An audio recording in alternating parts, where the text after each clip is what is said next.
109-108, now lead the series 2-1. Monica McNutt helped call the game, as always, on the radio on ESPN New York. She now joins us from Atlanta. Monica, you've had a couple of moments here to digest what we just saw in Game 3. What are you thinking about?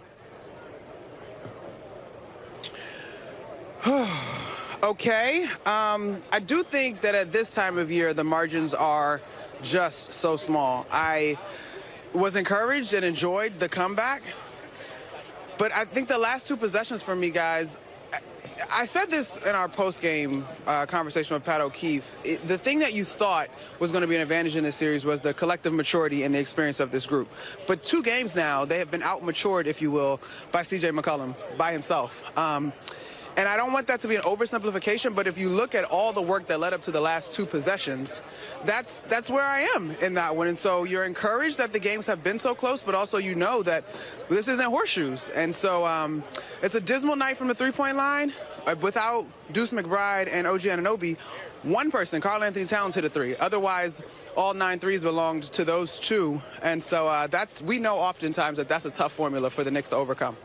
It's like we share a brain, Monica. I was going to actually say to you, as much as the comeback is something you really want to try to build off of, those last 2 possessions that they had with the ability to put the game away, shot clock violation, a turnover obviously on the very last possession, Josh Hart having a good look from the corner, not be able to knock it down. Like, those are execution things that an experienced playoff team normally gets done, and yet the Knicks haven't done that in this game. And it really is an amazing thing to watch. So because you already said that part, I mean, the only other place I can go to is the fact that, honestly, Karl-Anthony Towns has been indomitable in this series.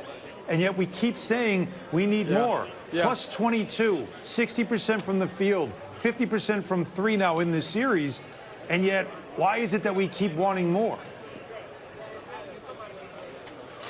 Because I think the fourth quarter happens, Han, and he kind of disappears. And look, I am not putting that solely on the shoulders of Karl-Anthony Towns. I understand that game flow happens, but I do think, to me, that's one of the areas where I'd like to see this team show that maturity and that focus, right? Even that last possession, and I can't wait to go back and just watch the last 5 minutes of this basketball game, because there were some things that were some really high highs. I'm sure you guys felt it. But that last possession, y'all, how many people fit in this arena, Fooch? Talking to our producer off camera, y'all. 30,000, whatever it is. Everybody knew that ball was going to Jalen Brunson, yes. And I understand that vote of confidence to go to your guy that has been a clutch player of the year, but you got to give me another option, right? Especially on a night where Karl-Anthony Towns was having a strong game. And so the margins for error are so small. They're just so small, and I continue to go back to that. It is disappointing that Karl-Anthony Towns wasn't more involved in the fourth, in my mind. Yeah, I'm with you, Monica. I thought he was involved a little more as far as setting a lot of screens for a lot of the different guys. But just your thoughts on the length. I mean, you're there watching in person. Of every single Hawks defender, it seems like positionally they are a head taller than the Knicks, and they have like a foot or 2 wingspan advantage on the Knicks. And it seems to me like that length is really bothering the Knicks defensively. Wally, I'm with you, and I think something has been exposed, particularly in this game, but I thought you saw it beginning to come to the forefront in Game 2. They were quite all right. Mike Brown said it pregame. He said, we haven't gotten as many sprays as we'd like. Well, that's because the Hawks are fine letting you go man-to-man and maybe sending some help, right? But they're okay using their length to guard the guy in front of them. They're okay just sitting in front of the Knicks, and we saw tonight that outside of Jalen Brunson, consistently, the Knicks struggle to get a guy that can create for anyone else. Jordan Clarkson got loose a little bit tonight. Deuce McBride got loose as well. Even Karl-Anthony Towns, his big game, or OG Anunoby, who had 29 tonight, their big games, they can get loose for themselves, but it's really difficult for anybody else other than Jalen Brunson to sort of create for the rest of their teammates. And I think the Hawks are like, cool, we're going to let y'all just play one-on-one and see if you can stop us. That's what it looks like. So I think your observation, Wally, is spot on. All right, Monica, as always, we appreciate it. We'll talk to you on Saturday night, game number 4. Sounds good. And you guys have mentioned Cat in the fourth quarter took only 1 fourth-quarter shot. 2. 0 for 2. 0 for 2 in the fourth quarter? 0 for 2 and two fourth-quarter points. Right. Yeah. All right, let's listen in to Mike Brown's post-game comments, as always, presented by Chase. On the ball game, but we definitely had our chances. I like the fight that our guys showed. I like the resiliency that our guys showed. You know, we were down a couple of times by, you know, a big 18, 16 points. And our guys continued to fight to give us a chance down the stretch. So it was a great fight. In the second half, you know, they shook loose a little bit in transition. And on the offensive glass, they had a couple of big offensive rebounds that helped keep the lead or help them, you know, stay right where they need to stay to pull a tight game out. So we have to do a better job in those two areas for 48 minutes and not let up, you know, like we did a little bit in that second half. But, you know, again, very encouraged by our guys' fight. We know we didn't play our best basketball. That's not taking anything away from the Hawks.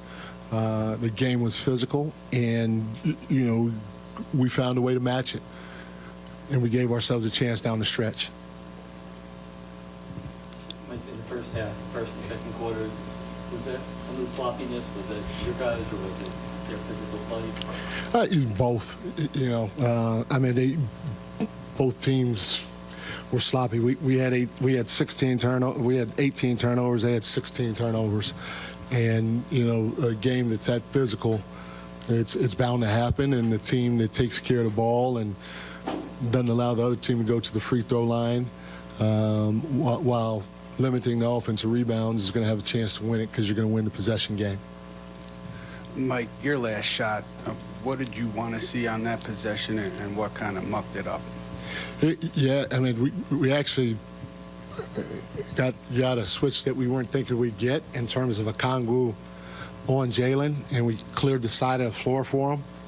And that's what we wanted to do. We wanted to zipper him to the top of the floor and clear that right side of the floor for him, because that's what he's comfortable doing, and tell him to go win it. That's what we were looking for. Mike, using Benjamin Kell for, I think, all but 4 minutes of the second half, what did you see there, and how concerned are you about him moving forward?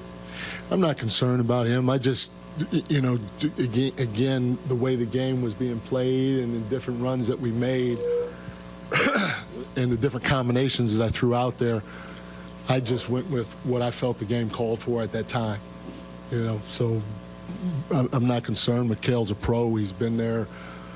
He's been here, played in hundreds of basketball games, so he'll be fine. But this is what the game called for, and this is what I went with.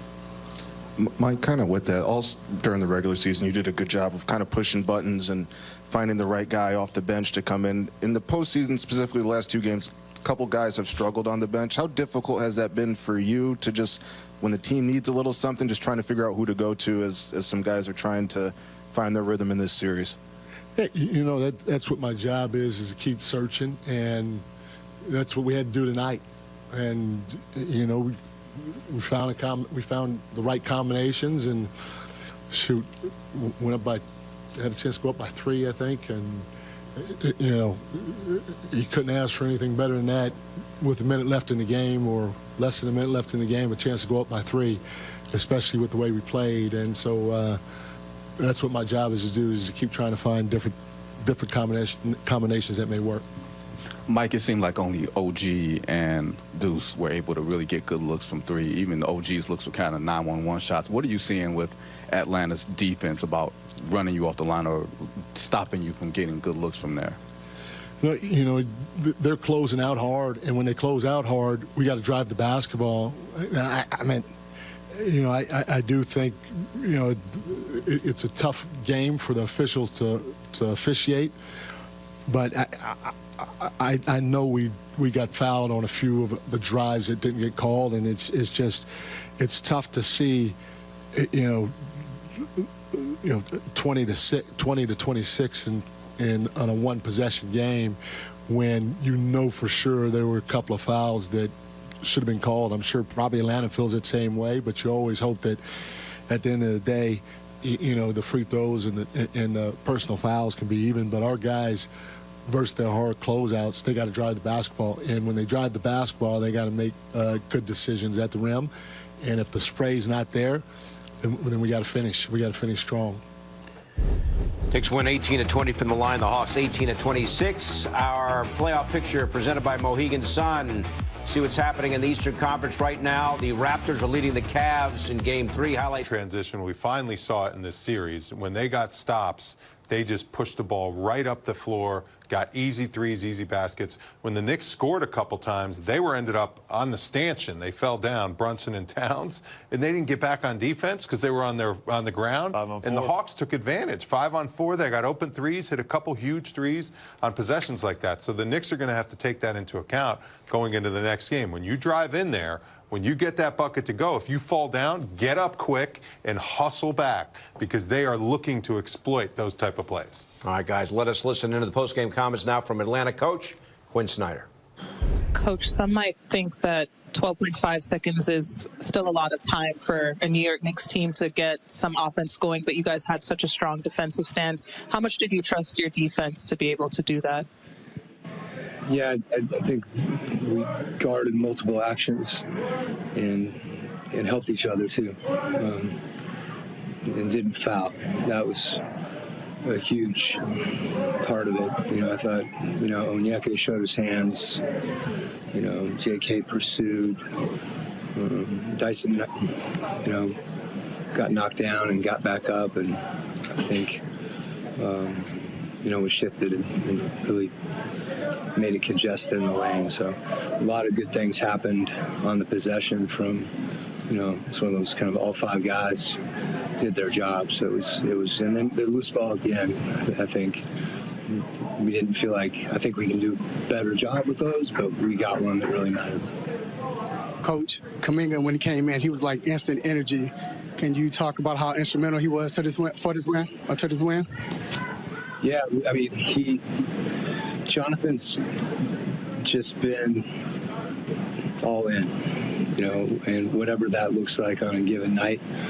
And, you know, it's something we've talked about as a team that, you know, we've got a group, you know, are you prepared to sacrifice what needs to be sacrificed on a given night in a playoff game? Whatever that looks like. Is it shots? Is it minutes? Is it rotations? And, you know, he's embraced that. And, you know, tonight he did some things that really gave our team a lift. I think the biggest thing he's done is he's just defended. You know, and certainly there's some plays on the offensive end that you can point to, but I think that's been the impact that he's had on our group. They made a lot of shots. I mean, we were playing hard. We were hitting shots and getting stops on defense, and I mean that's the goal throughout the game to do. And we went on. We had like a, I don't know what the run was, but we went on a run. Just it's a game of runs, so just trying to do that the whole game. The turnovers, I think there were 18 of them, you know, especially in the first half, I think they were allowed. It's just, you know, what do you I mean, I don't think anyone ever tries to turn the ball over. Just trying to make the right play, trying to move the ball or something. So I think it's just, I mean, sometimes it's good defense too. Everyone's always trying to make the right play, so sometimes it just happens. A couple things here with the turnovers talking. Knicks, 18 turnovers turned into 21 points. And the Hawks had 16 turnovers turned into 18 points. So a lot of, I mean, that just shows you what was going on in terms of the defense on both sides. And the Knicks played hard on defense. And the physicality They played hard all series, I think. Yeah. No, you're not questioning the effort part of it. No. I don't want to simplify the game like this, but it really is when you know this team and the way they play and what Mike Brown wants out of this offense.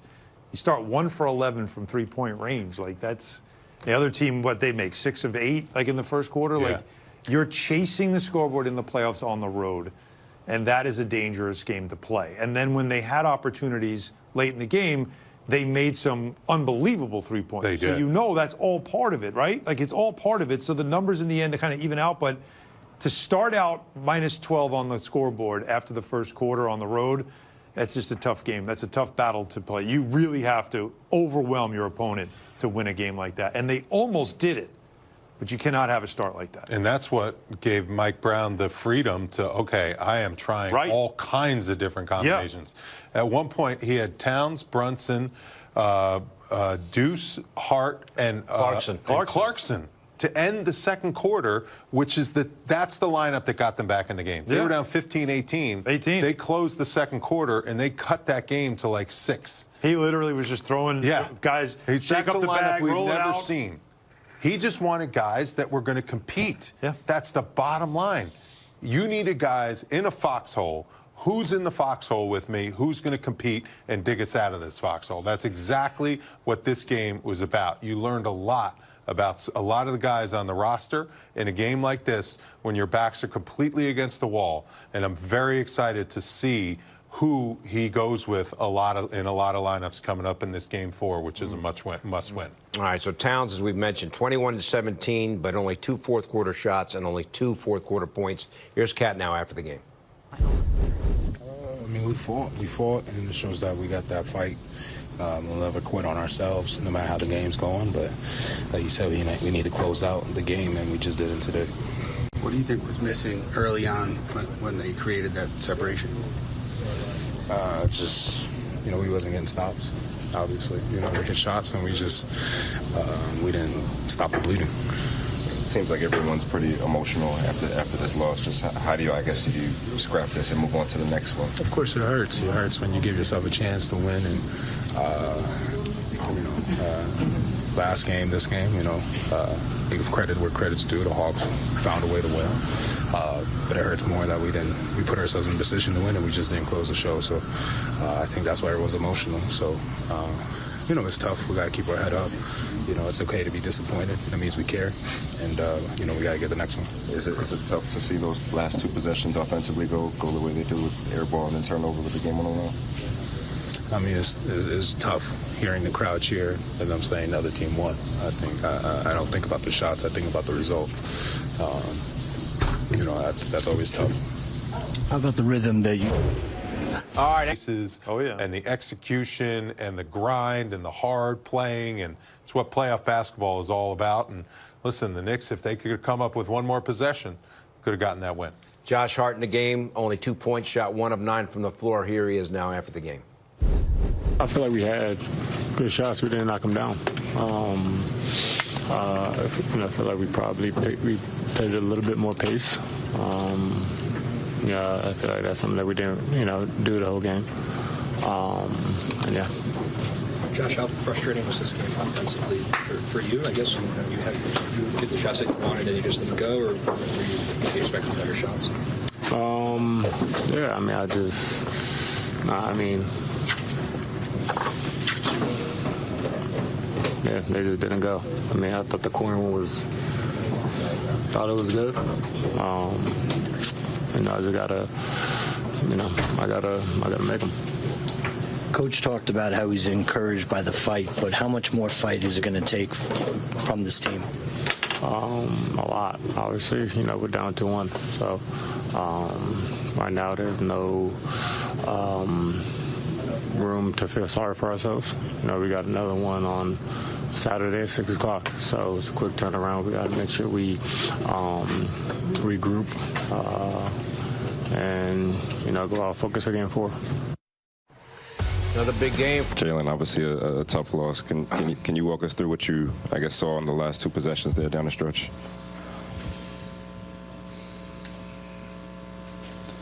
Wish I had a better answer for you.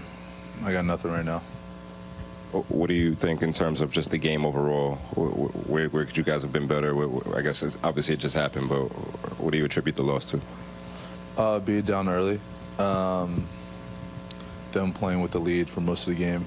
Us cutting it to 4 a couple of times, and then in the 4th, obviously taking the lead in the last minute. But like the way we fought back.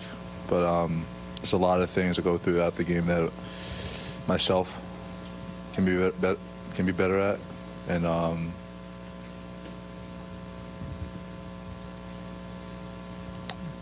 missed opportunity for sure. What allowed them to get separation early on? They made shots. I think in the first quarter they made shots. We were rotating, and guys were making shots, and we came down the floor and started a little cold in the beginning of the game, and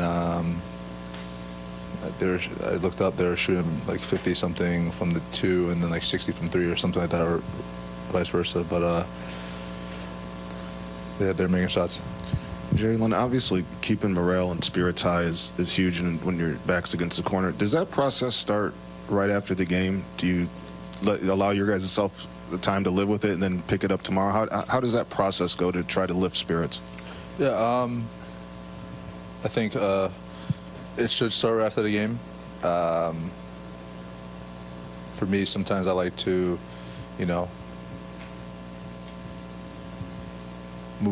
live on with this day and go to sleep, and then wake up tomorrow as a brand new day. Look at the positives, look at something to look forward to. Find a way to bounce back, and that positive energy needs to start as soon as possible, but for sure when you wake up tomorrow. Brunson and the Knicks down 2.